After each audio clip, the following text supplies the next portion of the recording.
Good evening, folks, and welcome to the next episode of Behind Frenemy Lines, where we bring on an opposition supporter to preview the big game coming up this week. And of course, we've got West Coast Eagles on Mother's Day, which will be it's actually a really, really big game, to be honest. And we've got Asterix the Gaul on from the West Coast Eagles BigFooty Podcast show, so one of our own. Welcome, Asterix. Hope you're doing well. Thanks for jumping on. You're welcome. Thanks for having me. Always good to have good conversations with oppos. Absolutely. I think the West Coast and the Richmond BigFooty Pods are two of the more prominent ones on the website, so good to have you guys on board. It's an interesting game. We've got the Tigers sitting in 16th, coming off a 65-point loss against the Hawks.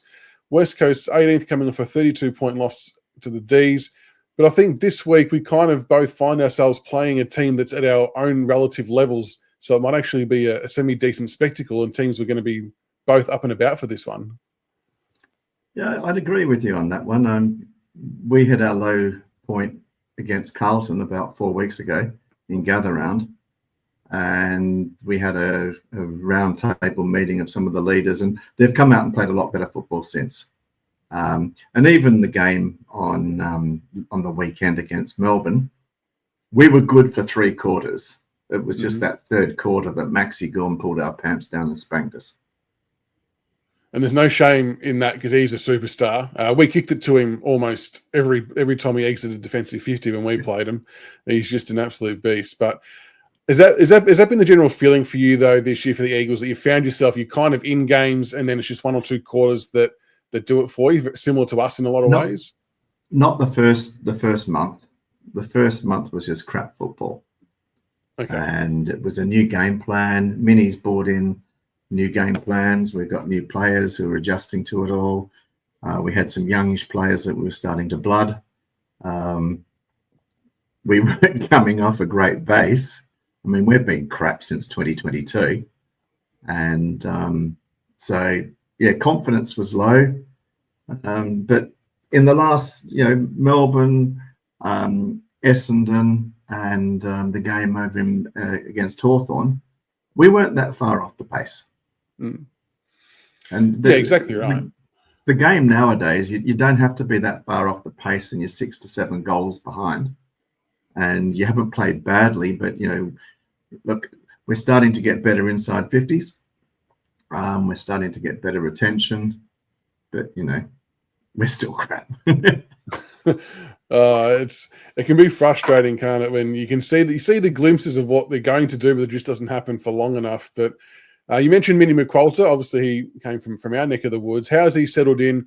How are you enjoying the game plan? Do you think he's going about it the right way? I know a lot from a Richmond perspective, there was definitely a fair share amount of supporters who were hoping that we would have signed him on after his caretaker stint, but caretaker coaches usually never, ever get the full-time gig. And I honestly felt with McQualter at Richmond, I thought he had his hands tied behind his back a little bit because we were still mathematically possible for finals, even though it was extraordinarily unlikely based on form, that I felt like the club was still urging him to keep playing certain senior players that maybe didn't need selection. So I felt bad for him that he didn't get a proper crack at it in that sense, but I'm glad he's gotten a senior coaching gig now. Well, West Coast have had a major clear out. If you look at it right through, we've changed chair, then the current chair is off and we've got a new person being appointed. We've got Don Pike coming in as CEO. We put John Worsfold in charge of football operations and to install some toughness. Minnie came on, and it wasn't that long ago we got Daisy Pearce as our AFLW coach. So there's been a major clear out across the board. So he's come in, he's refreshing, he's interested. I think he's got some good ideas. I made the comment beginning of the year, it'll take us till after the bye for us to be in more games and to win a couple. So that's it. It always takes I'm time. Relatively comfortable on that. It'll take time. But no, we're happy with Minnie. And we've got that great negotiator, Matthew Clark, as our list manager. I didn't want to bring him up just in case. No, I can bring him up. And the good news is I've had inside word that Don Pike has said, you are not to negotiate. You are good at contracts. You are good at player relationships and agent relationships. And he won't be in charge of, I reckon a low teens pick is about right for Baker before you even go into the negotiating room. It was probably done before then, but yeah. Yeah. So that's all legit. Like he's actually been told no more of that stuff. You focus on contracts instead. I believe Don Pike said you're crap at negotiating. He was actually asked to leave the room against. I was led to believe. Again, I wasn't in the room, but I heard he was asked to leave the room when they finalised the deal with Tom Barras. Yeah, right. And Pikey came and said, "Look, you're list manager. We need a commercial negotiator, not you." Yeah, interesting. And like I saw a lot of backlash on the socials after, well, the Barras, the Owies, and the Baker trades all rolled into one. So I'm sure West Coast supporters probably have a sigh of relief hearing that type of news. Well, look, if I look at the hostilities between Richmond and West Coast, Baker and Graham were always a package deal, and you had to get your head around that. And Baker had said, "You've got to pay properly for me, otherwise Graham's not joining with me." And when Mini was announced, within 12 hours, both had said, "Yeah, I'm going to West Coast. I'm picking West Coast." Yeah. Look, what we gave up in 3 and what we got in the end, it was probably not that bad. I think Hawthorn. I think the worst out of that was Carlton. Carlton gave up a heap to get pick 3. And that was too much in my mind. So we benefit, but you guys got kissed on the old fella. Yeah. And that was just with what you got for Rioli, Bolton, and Baker. That was just brilliant. Yeah, and that's the beauty. We tried to get you band 2 or band 3 for Graham. Okay. And the AFL stepped in and wouldn't allow it, so they said you got band 4. And I believe, again, this is post facto insights, or maybe not, just speculation, that if we had have got you band 2 or band 3, there was a lot more flexibility in what you'd let Baker go for.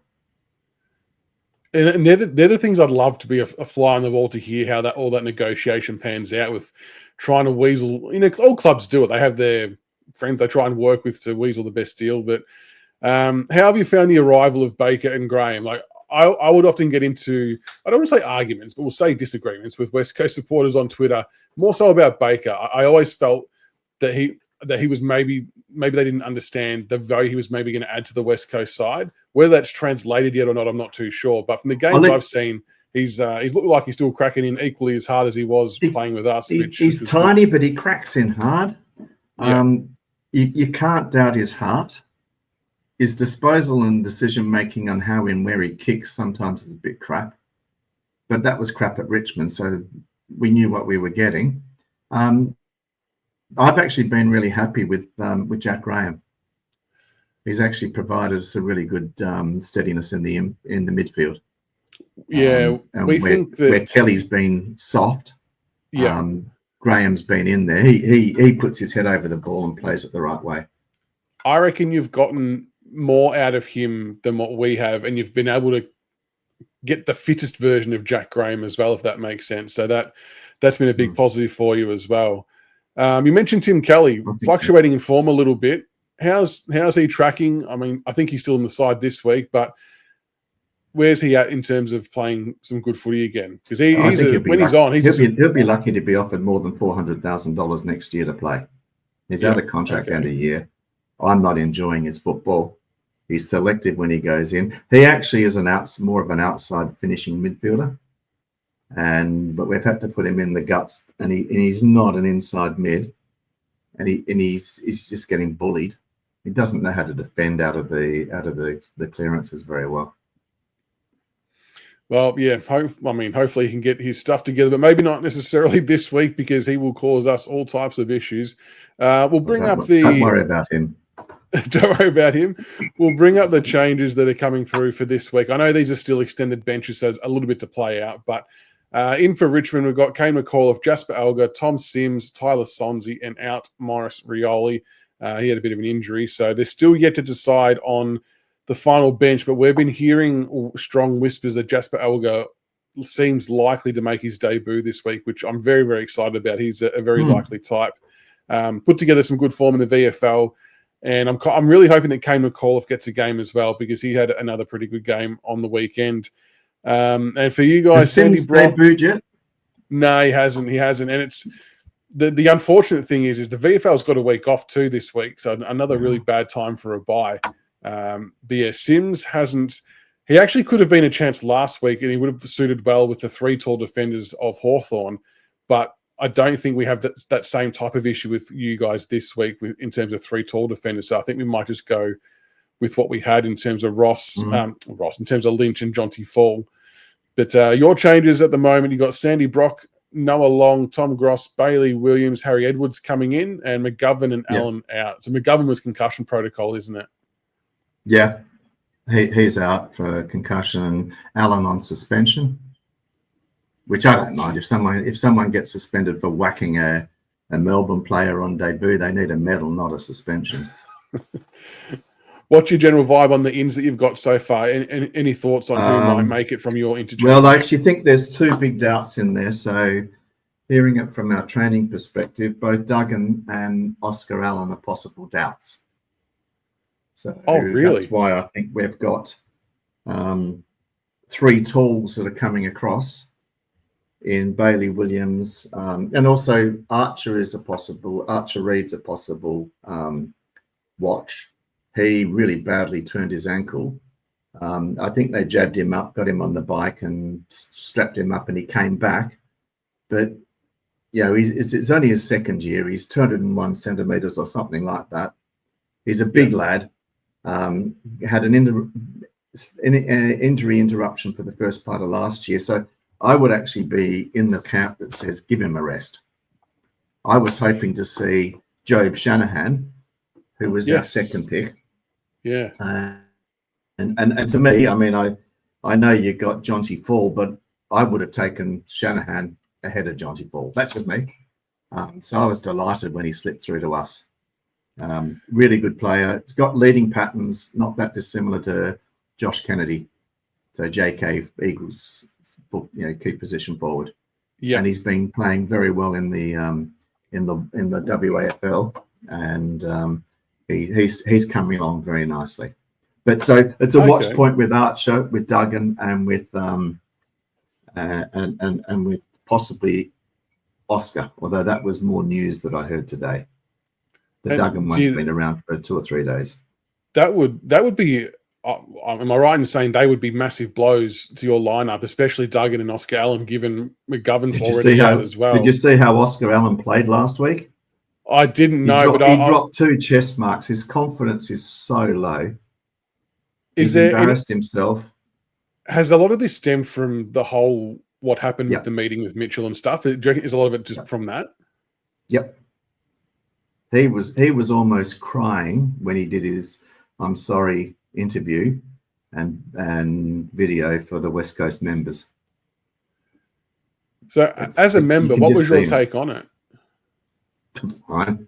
Draft pick 2. Bring it on. Like it's a tough one. It feels like that's probably the one part of the industry that we're a little bit immature in. It's still a business, and he obviously got caught, but it would happen all the time. Like people need to realize these trades don't just happen from the start of trade week to the end of trade week. There's a lot of background work that happens in between. They're done in the first 2 months normally of the year. So many of them it's pretty much done and dusted by the buy rounds. And essentially, and so we're actually quite blessed for key position forwards coming through the system. We've got young Archer Reed's having a really good year. We've still got Jake Waterman, who made All-Australian last year. Underneath that, we've got Shanahan. We've also got Jack Williams, who, although he was a later pick, he's actually kicking some good goals and backing up as the second ruck. Bailey Williams is a ruck. I'm not convinced of his forward craft yet, but Simpson said he wanted to play him as a key forward with backing up in the ruck, but we've had to ruck him. He's a little bit undersized and doesn't have quite enough mongrel to ruck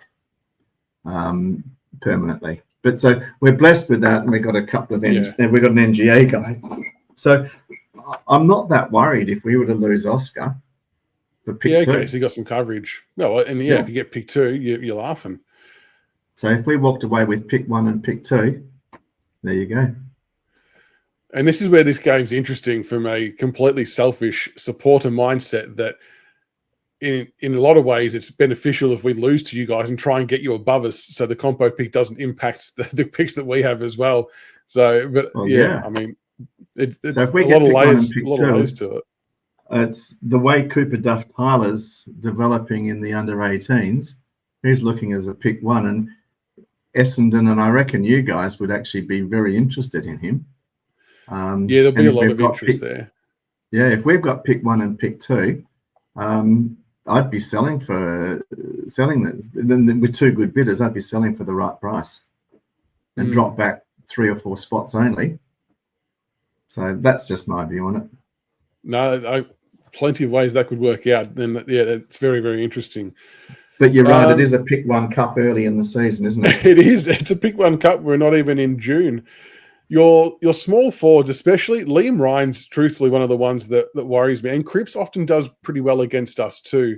And I feel like it's been a bit of a weakness of ours this year, especially because our talls are typically handling the other bigs okay, but our smaller and middle-sized defenders are kind of on the older side with Broad and Vlosten. And even though they're okay aerially, when the ball hits the deck, we kind of get burnt a little bit. Do you see that as a bit of a potential advantage point for the Eagles if they can utilise the small forwards? Yeah. Well, we've been prioritising our small forwards pretty well in that space. So it could be. I'm actually in the camp that wants Owies to be dropped, because I don't think I really want Owies and Cripps in the same team. They're a bit too the same-ish. Brockman is okay as a forward, small forward. He's not really a small forward. Looked a bit better in the midfield, actually, in the last game against Melbourne. But, look, I'm comfortable with our smaller forward line. It's still looking all right. And interesting, you guys have been struggling against the... How'd you go against Hawthorn with the... Did Bruce play and Moore and... they've got a number. I think Watson kicked a few goals. Bruce, I think we've got 1 or 2, but even their talls actually got off the leash as well. That was one of the worst games I reckon we'd played. A lot of people probably disagree with me, but I just felt defensively we weren't up to scratch. And, we just gave them too many easy looks. Yes, we did. We had Noah. Okay. He played. And I really thought that we were going to be able to man up okay on Troll and Gunston, but I think Gunston kicked 3 or 4 and Troll was about the same. So they had a bit of a dirty day. The defenders, they'll hopefully be able to turn it around. But if there was some key things, what are the key things you think West Coast need to do this weekend to get the win? Okay. I actually think our rucks will be given more of a level playing field compared to Gorney. So Flynn is providing a bit of bulk. He got badly beaten by Max Gawn, but as you said, a lot of people do. Yeah. But in him, if he can compete, and provide more of an opportunity for our midfield, I think our midfield will improve a lot. Our midfield has had a lot of hit-outs to disadvantage, and so they're on the back foot from the centre clearances. Mm-hmm. So I think the midfield will be probably a lot closer than we've had in the past. I think our forward line's looking pretty good. I think you've got to watch out if we play Jake Waterman at full forward, then that would be that's his best position. And in fact, Adam Simpson was a stubborn prick. He kept on playing Oscar Allen at full forward because he wasn't quite fit enough, and he'd brought him back too early and stuck Waterman higher up. Waterman's far more effective when he's closer to the goal. And that's why he got his All-Australian. He was good in that space. So if he's playing that role, well, you haven't got Grimes now. And Grimes used to be a really good matchup against him. Yeah. Well, I'll bring him up because he's one of the matchups, because you might remember that we were actually the team that kick-started Waterman's epic run of goals that led to his All-Australian. Like, he looked like Wayne Carey in his prime that day, and he just never looked back. It's amazing what one game of confidence can do for you, but good on him for building on it, I suppose. He didn't go backwards. But I reckon Bolter will have to get the job. I think I mean, Miller, they might swap and change, and Miller might get a crack as well. But Miller's too slow. I feel like he can get a little bit lost, and Waterman might do him on the lead a couple of times. So Bolter's probably very good at leading and doubling back, and then getting the kick over where the defender has been. So if that works well, that could be a nightmare. Yeah, and you're looking at the other lineups, fall a few times of that. If you're looking at the absolute smacker of the lineups, I reckon it's Harley against Sam. Yeah, I did see they were literally written next to each other on the team lineup, which would be good. And he's obviously had a bit of heat go his way, Harley Reid, over this year, and had a pretty big half. I'm not sure if it was last week or the week before, but his first half was poor. He had a poor first half and an amazing second half. I think against who he played that week. But he had an interrupted preseason, so he wasn't able to put on the endurance that he really needed to, and that's always been a problem. And a little bit like Dusty, I don't think you can get an endurance beast with Sam, with Harley, like you didn't with Dusty. Where our headouts to disadvantage have really hurt him.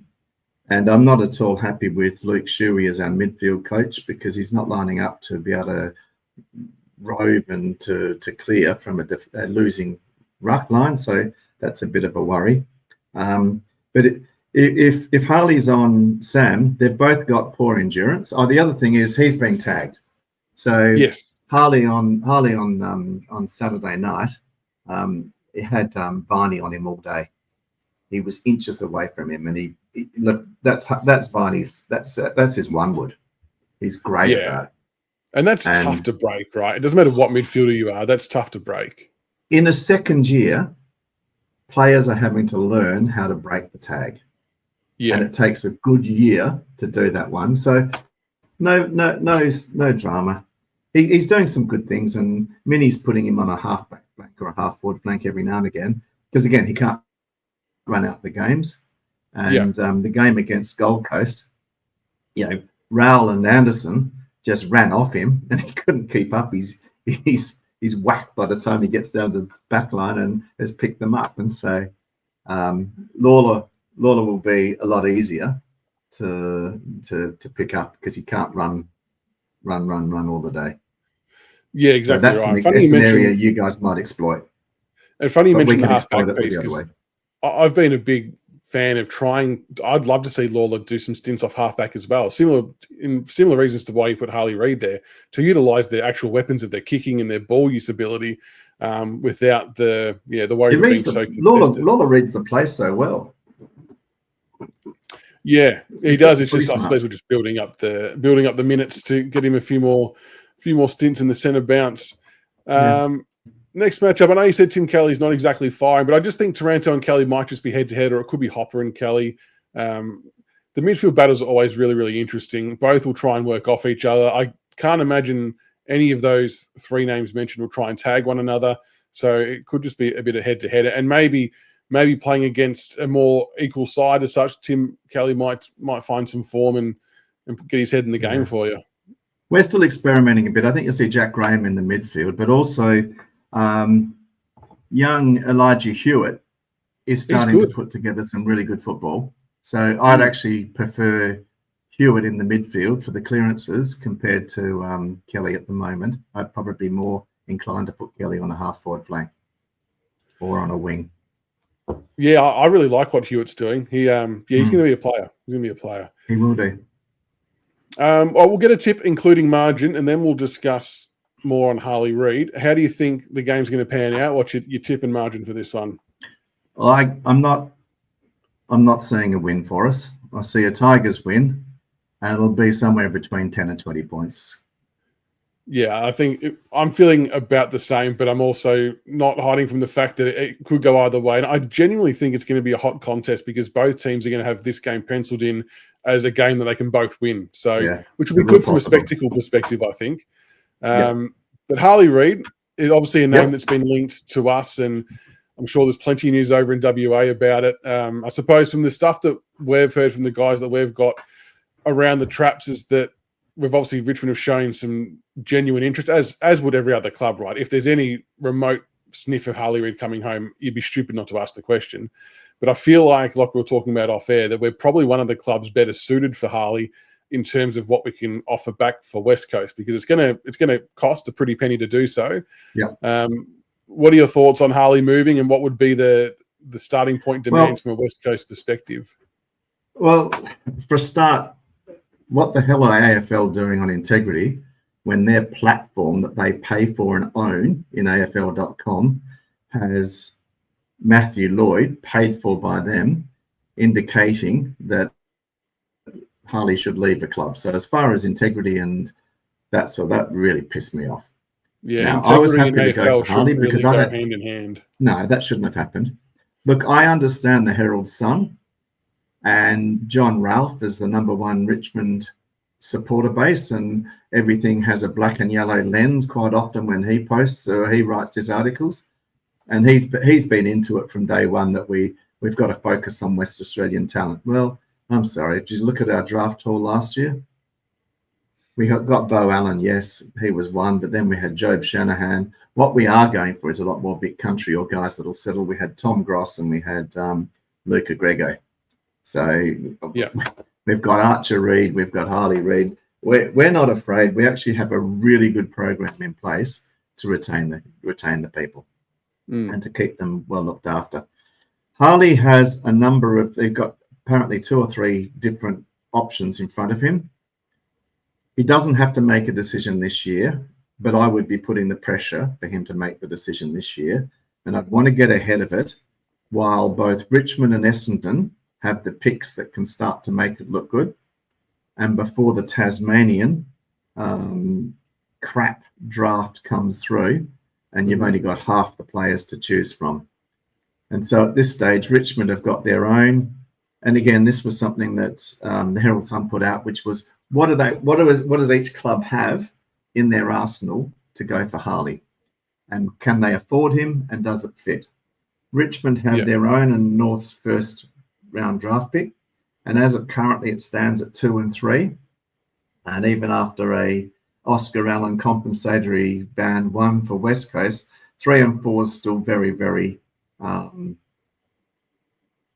enticing. Now, you'll have some people saying 3 and 4 is not enough for Harley, and West Coast would want something more. You'll have other people saying 3 and 4 is too much, and West Coast have got to give something back. And I suspect Richmond might want to do one from this year and the future first. Yeah, which has a lot of risk to it because Richmond could go up the table again. Yeah. So if it comes with risk, it comes with you got to pay more then. And there's something nice this year. If we were to end up with picks 1, 2, 3, and 4, well, we're doing what you guys did, but with steroids last year. And I'd actually go to Essendon and say, well, what do you want for Cooper Duff Tyler? And we could end up with 1, 3, 4, 6, and 9. Yeah. If we split pick 2 and let them do that. So that's the sort of thing I'd look at. So I don't know. If we've got Matthew Clark negotiating, which I'm led to believe they won't, we'll accept pick 3 for Harley. But no, 3 and 4. The first 2 round picks this year, and look, North Melbourne are getting a lot closer in the games. That could end up being pick 3, 4, 5. I don't see it being much better than much worse than a pick 5. No, so I think it's about that. Something like a pick 2 and pick 5. It's a good start. And again, I'd probably want a little bit more, but Black and Yellow Army might want a little bit back. Yeah, it's an interesting one because we've heard that the club wouldn't be wanting to part ways with both picks this year. They'd want to split it, like you mentioned earlier. And I guess all the speculation is with some of the form line that Harley's been having. Supporters, I'm not saying at club level, but supporters like, oh well, he's decreasing his value because he's putting in stinkers. His attitude looks a bit off. It's like, yeah, maybe so. It still is his second year, and this kid's still going to be a pretty good footballer. So in his contract, the guy's been tagged by Jack Viney. There's been patch-up even before that game, people definitely acknowledged that Jack Viney wore him like a glove. But he's been tagged each game. It's as simple as. And our ruck's atrocious. And Harley Reid with Elliot Yeo next to him is a different kettle of fish altogether. Yeah. It's interesting to see what would come of it from a trade perspective. Yeah, I think we'd definitely like to take at least one pick into the draft, whichever one that might be. But it's obviously a bit of a harder sell to sell future picks. Internally, like within Richmond supporters, we've also thrown up the concept of we've got quite a surplus of key defenders, and we knew that you guys were very hot on Jacob Blight in the mid-season draft before we took him. He obviously lost Barras. Not saying that he's going to be a big price possession, but maybe as one of the pieces of the puzzle potentially if he was wanting to go home and you were in need of another defender. That's packet of chip stuff. So we've actually got Brock and we've got Harry Edwards and we've got Cal Jamison who's come off a year or so of bad news. We can also turn Archer Reid into a key position defender if we've got a surplus of key position forward. So I'm actually, the pick that we've got that's currently sitting with Hawthorn's first rounder, I'm sure that would be about the phase for Cody Curtin at this stage, who's a 200-centimetre key position defender, local Claremont boy, like him a lot. So we can get them, we can cover for the next little while. I don't have a problem with that. Look, I'm sure if you bring into account, say, pick 3 and pick 6, or 3 and 5, and a future, and we give back a second, which will be at the start of the seconds, and we give you Hawthorn's first rounder, you're still in. I don't know. There's stuff like that we could play with. Yeah, that could, and when you get the adults in the room and not the big footy fans that are talking crap and can't see what a balanced equation might look like, I'm sure you can do something along those lines. Likewise, I'm hearing that Essendon would be prepared to let go of Melbourne and their first rounder and a player. Now, the player I'd want would be Zach Reid, Archer Reid's brother, as a key position defender. Even if we had to give a future third or something like that back to it, I'd be happy with that sort of, you're starting to get into the realms of let's work the minor stuff because the big ticket items have got enough value that says we can continue talking. Now, there's definitely many ways it can play out, and I think West Coast hold all the cards, which is most important for you guys. Yeah, I don't think you guys actually need to be in this year's draft on the grounds that you took so many last year, and you almost want to pause, hold breath for a moment, because that in 3 years' time is going to cause you a massive boom. And if you get too much of that happening with too many first rounders, Gold Coast had that problem when they went to the draft, and it became, oh shit, that stuffs up your salary cap for years to come because it's got this massive overdose in 1 year. Luckily, Blair and his team are pretty good at smoothing out the contracts, but we do have quite a few NGAs and father-sons in 2026 as well, so they'll have to factor all of that into and what fits best. But I'm glad that people, as you said, the adults in the room can work all that one out. We'll all just be innocent bystanders and see how it all plays out. But huge game coming up this weekend for the Harley Reid Cup, and it should be a cracker. Yeah, and just to be on that, West Coast have got a great NGA and father-son coming through. We've got Charlie Banfield, so that's Drew Branfield's son. He looks like a late second, third rounder. We've got Wes Wally, which is a small forward. He was in the AFL Academy, and so was Toby Evans, two part Indigenous guys. And then we've got a couple of others in Cato, and it's an early part of the season, but they look like they could be near or on about AFL standard. And so, our focus in the draft this year, I believe, will be taking 3 really good picks to the draft. Yeah, fair enough. 4. And we've got the points to be able to match all of the others. The key position defender, Bright or whatever his name is, not a bad option, but I think we've covered it with Sandy Brock. He looks all right at this stage. Gold Coast guy that is a nephew of Brocky, the supercar driver. Oh, okay. Yeah. So he was on the Gold Coast list, but he didn't get a go ahead of the Gold Coast. Yeah, he was on the rookie list. He just didn't get a sniff. That's so full of key defenders and key forwards. It's like, okay, I'm sixth in line here.